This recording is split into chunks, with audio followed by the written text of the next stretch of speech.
kita lakukan aktivitas agar anak-anak menjadi lebih bersemangat. Kita akan melakukan tepuk semangat. 1, 2, 3. Tepuk semangat. Cuci muka, tutup mata. Semangat. Terima kasih anak-anak muda yang soleh dan solihah sudah melakukan tepuk semangat dengan penuh semangat. Hari ini kita akan belajar tematik 1. Sebelum kita belajar hari ini, kita berdoa dulu ya agar diberikan keberkahan dan kemudahan.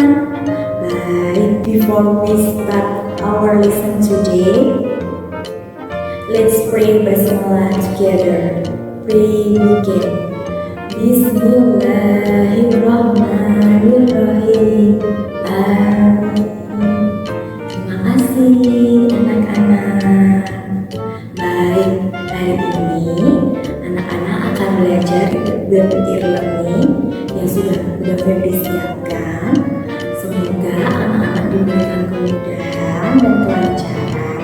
Setelah selesai nanti, anak-anak bisa mengerjakan kuis yang ada di berpikir learning. Kalau gitu, kita saksikan bersama ya. Ini materinya. Baik, anak-anak bunda yang soleh dan solehah, hari ini kita akan belajar tentang gagasan pokok dan gagasan pendukung. Sebelum anak-anak menentukan mana yang gagasan pokok, mana yang gagasan pendukung, anak-anak perlu mencari kalimat utamanya dulu ya. Sebelum kita tahu bagaimana cara menentukan kalimat utama itu apa sih? Kalimat utama adalah suatu kalimat yang menjadi inti dasar dari paragraf tersebut. Kalimat utama bisa terletak di kalimat pertama yang disebut juga dengan paragraf deduktif.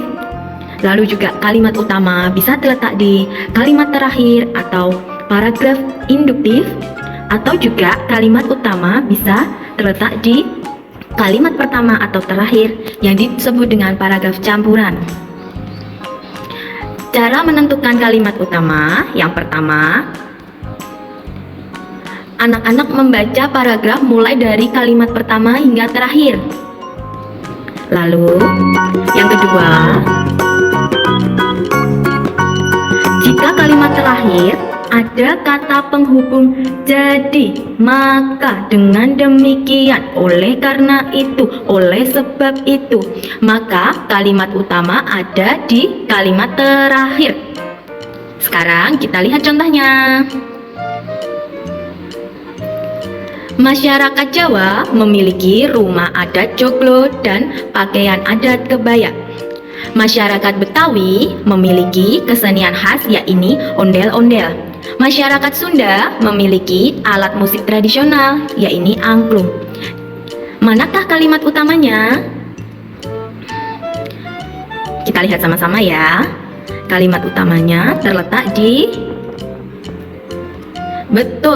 akhir. Kita lihat kalimat terakhir ada kata jadi. Maka kalimat utamanya, jadi Indonesia memiliki berbagai macam kesenian dan kebudayaan. Karena kalimat terakhir ada kata penghubung jadi. Baik, kita lanjut ya anak-anak bunda yang soleh dan salihah. Lalu yang ketiga, cara menentukan kalimat utamanya adalah jika di kalimat terakhir tidak ada kata penghubung jadi, maka dengan demikian, oleh karena itu, oleh sebab itu, maka kalimat utama ada di kalimat pertama. Kita lihat contohnya. Di Indonesia merupakan salah satu negara di dunia yang memiliki keberagaman budaya. Negara Indonesia memiliki banyak suku, banyak ras, dan budaya yang sangat beragam. Keberagaman di Indonesia disebabkan karena Indonesia berupa negara kepulauan. Pulau-pulau di Indonesia tersebar dari Sabang sampai Merauke. Manakah kalimat utamanya?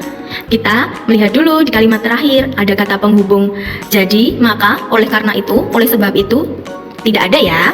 Berarti kalimat utamanya Indonesia merupakan salah satu negara di dunia yang memiliki keberagaman budaya. Karena di kalimat terakhir tidak ada kata penghubung yang seperti Bunda Feby sebutkan tadi. Lalu, sekarang gagasan pokok. Apa yang dimaksud dengan gagasan pokok? Gagasan pokok disebut juga dengan ide pokok, gagasan utama atau pikiran utama. Atau juga gagasan pokok adalah gagasan yang menjadi inti paragraf dan bisa berdiri sendiri. Atau yang ketiga, gagasan pokok menjadi dasar pengembangan paragraf. Kita lanjut. Gagasan pokok bisa sama dengan kalimat utama jika kalimat utama pendek. Gagasan pokok dapat pula menyingkat kalimat utama. Langkah menentukan gagasan pokok dan gagasan pendukung. Yang pertama, anak-anak membaca paragraf dengan cermat dari awal sampai akhir. Yang kedua, cari kalimat utamanya dulu, seperti yang Bunda Febri sebutkan tadi, langkah-langkahnya.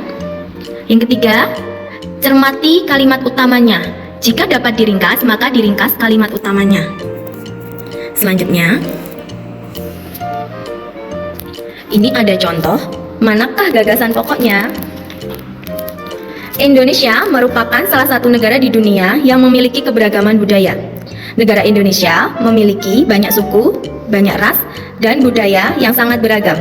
Keberagaman di Indonesia disebabkan karena Indonesia berupa negara kepulauan.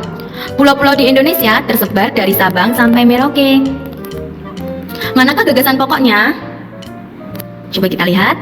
Gagasan pokok paragraf tersebut adalah Indonesia memiliki keberagaman budaya.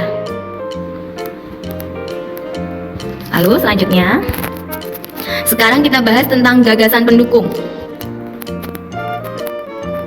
Gagasan pendukung adalah tambahan informasi yang menjelaskan gagasan pokok. Ini ya contohnya Bunda Febri berikan. Indonesia merupakan salah satu negara di dunia yang memiliki keberagaman budaya. Negara Indonesia memiliki banyak suku, banyak ras, dan budaya yang sangat beragam. Keberagaman di Indonesia disebabkan karena Indonesia berupa negara kepulauan. Pulau-pulau di Indonesia tersebar dari Sabang sampai Merauke. Manakah gagasan pendukungnya? Tadi kan kita sudah tahu mana gagasan pokoknya. Gagasan pokoknya adalah Indonesia memiliki keberagaman budaya. Berarti, gagasan pendukung yang ada di paragraf ini adalah yang pertama, negara Indonesia memiliki keberagaman suku, ras, dan budaya. Yang kedua, keberagaman di Indonesia disebabkan karena Indonesia berupa negara kepulauan. Dan yang ketiga, pulau-pulau di Indonesia tersebar dari Sabang sampai Merauke. Baik, sudah cukup jelas ya anak-anak Bunda yang salih dan salihah, mana yang termasuk gagasan pokok dan mana yang termasuk gagasan pendukungnya. Bunda Febri berharap anak-anak sudah memahami mana yang dimaksud dengan kalimat utama, mana yang dimaksud dengan gagasan pokok, mana yang dimaksud dengan gagasan pendukung. Selanjutnya, kita akan belajar tentang kerjasama dalam keberagaman.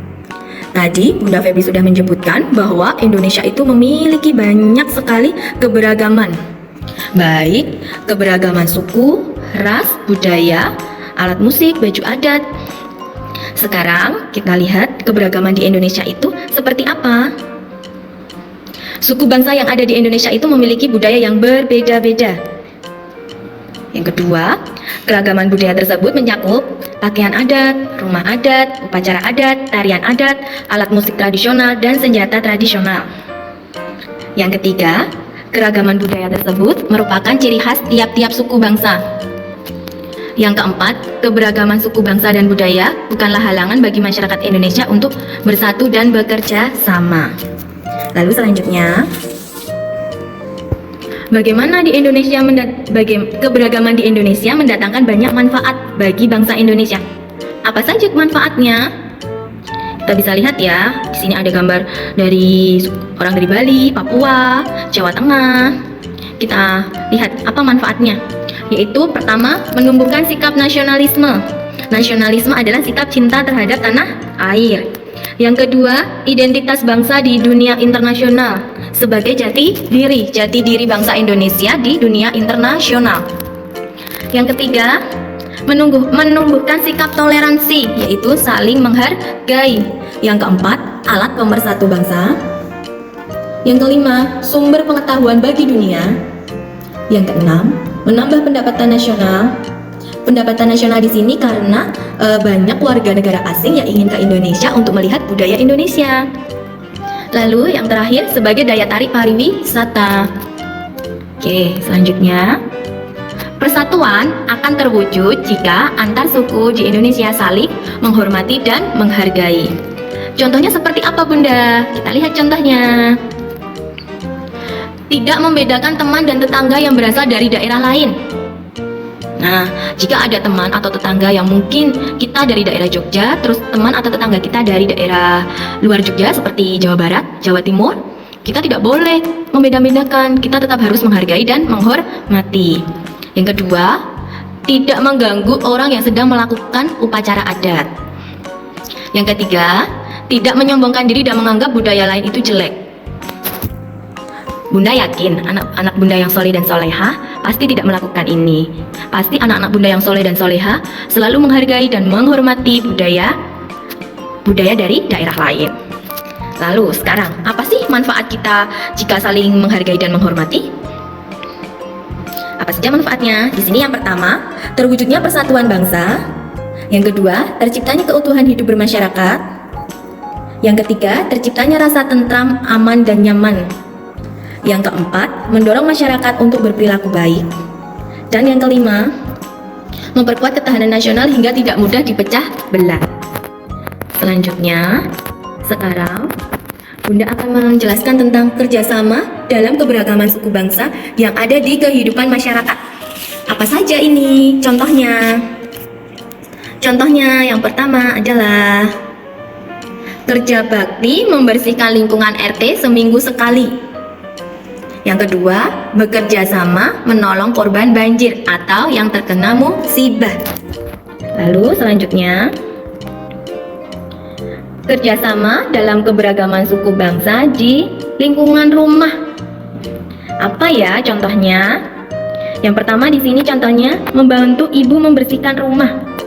Pasti anak-anak Bunda yang saleh dan salehah melakukan ini ya di rumah. Yang kedua, menjaga adik saat bermain.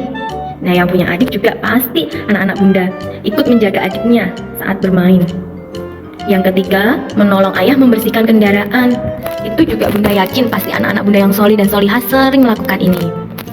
Sekarang kita lihat yang ketiga, kerjasama dalam keberagaman suku bangsa di lingkungan sekolah.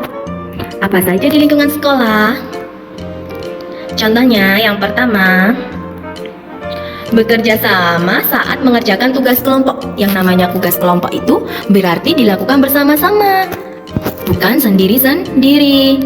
Yang kedua, bermain bersama tanpa membeda-bedakan suku sama agama, ras, atau adat. Jadi, juga Bunda Febri yakin anak-anak Bunda yang soleh dan solehah ketika bermain di sekolah pasti bermain bersama teman-temannya tanpa membedakan satu dengan yang lain. Lalu kita lihat manfaatnya. Manfaat kerjasama di lingkungan masyarakat itu apa Bunda? Di sini yang pertama, terciptanya persatuan bangsa. Yang kedua, terciptanya kerukunan warga. Yang ketiga, hidup nyaman dan tentram. Yang keempat, pekerjaan berat terasa ringan. Lalu, sekarang manfaat kerjasama di lingkungan rumah apa Bunda? Yang pertama, terciptanya kerukunan antar anggota keluarga. Yang kedua, hidup nyaman dan tentram. Yang ketiga, pekerjaan berat terasa ringan. Sekarang, manfaat kerjasama di lingkungan sekolah. Apa saja sih manfaatnya? Yang pertama, pekerjaan cepat selesai. Iya, karena anak-anak saling membantu. Yang kedua, pekerjaan berat menjadi ringan. Yang ketiga adalah terciptanya kerukunan di sekolah. Baik, wah sudah selesai materi kita hari ini. Terima kasih anak-anak Bunda yang saleh dan salehah yang sudah memperhatikan apa materi kita hari ini. Semoga apa yang Bunda Febri sampaikan membawa keberkahan untuk kita semua dan membuat anak-anak menjadi lebih paham. Dan nanti jangan lupa mengerjakan kuis yang sudah disediakan di web e-learning. Baik, terima kasih anak-anak Bunda. Hari ini sudah memahami dan belajar materi dari Bunda Febri yang ada di WP Learning kan? Baik, Bunda Febri berharap nanti sebelum anak-anak mengerjakan kuis yang ada di WP Learning, tolong dikerjakan dengan penuh hati-hati dan cermat ya, agar mendapatkan hasil yang memuaskan. Karena Bunda Febri percaya di teladan semua anak itu hebat. Baik, anak-anak Bunda Febri yang solih dan solihah, hari ini kita akhiri dulu ya belajarnya. Semoga ilmu yang kita belajar hari ini bermanfaat. Baik, kalau gitu kita tutup dengan bacaan Alhamdulillahirobbil alamin. Wassalamualaikum warahmatullahi wabarakatuh.